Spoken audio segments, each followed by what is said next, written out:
Okay, pronouns. Not too difficult, right? Those are words that replace nouns. Except that there's a lot of different types of pronouns, and there's some different rules for how we use them. So for today's, we're going to start with personal pronouns. And these are nouns that refer to a person, and sometimes a thing. Something that is speaking or being spoken to or being spoken about, being talked about. And the antecedent, that is the word that replaces the noun in the sentence. So some examples, instead of talking like Elmo here, you might be wondering, what's Elmo doing over here? Well, Elmo's here because Elmo never uses pronouns. If you've ever watched Sesame Street, Elmo always says that Elmo is tired, and Elmo is happy, and Elmo likes to play with Elmo's crayon. And, oh, Zoe, you shouldn't do that with Zoe's toy. He never figures out pronouns. I guess because he's a baby and he can't do that. So if you want to know what a pronoun is not, listen to Elmo, because he never uses them. So go ahead and jot down these examples. You have first person, which is where you're speaking about yourself and maybe by yourself or with some other people. That's the plural part. So here's a plural pronoun, and it is in the subject of the sentence. We say we. If it's in the predicate, we say us. We would never say us will give our chickens fresh watermelon. We will say we will give our chickens fresh watermelon. Same thing with I and me. And the thing that throws people is when you talk about somebody else, you're always taught that Elmo and I will give our chickens fresh watermelon, right? That's fine. But if I am in the predicate, we don't say the chickens are going to give fresh watermelon to Elmo and I. Why not? Because if you get rid of Elmo, would we say the chickens are going to give fresh watermelon to I? No, they're going to give it to me. Common mistake is made because people are always taught to say and I. If it's in the predicate, then it's me. The chickens will give fresh watermelon to Elmo and me. And if we're talking about second person personal pronouns, now we're talking about somebody else.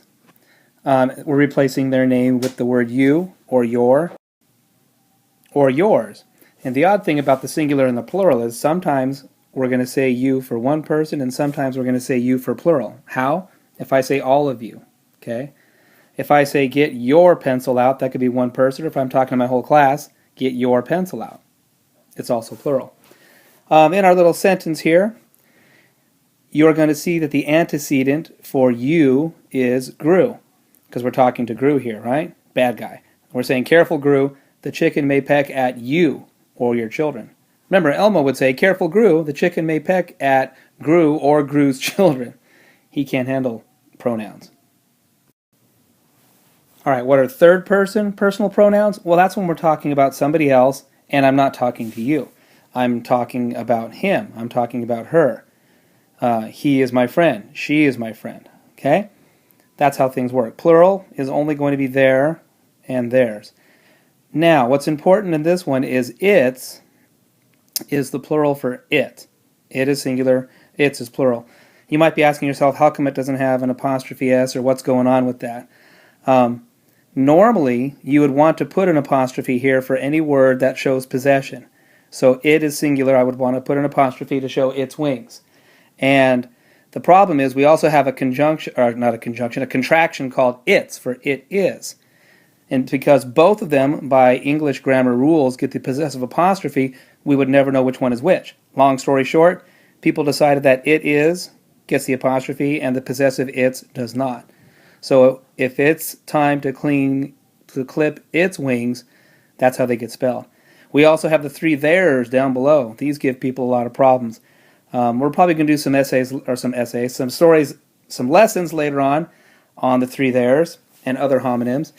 But for this one, it's they are going to give their chickens, they belong to them, a new home where? Not here, but over there. Here is in that word. More to come on those later.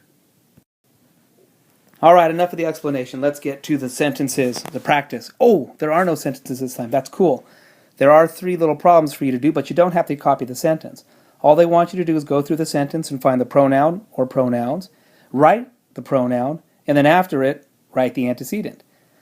And number one, I have two pronouns, I and she. Well, let's take care of I first.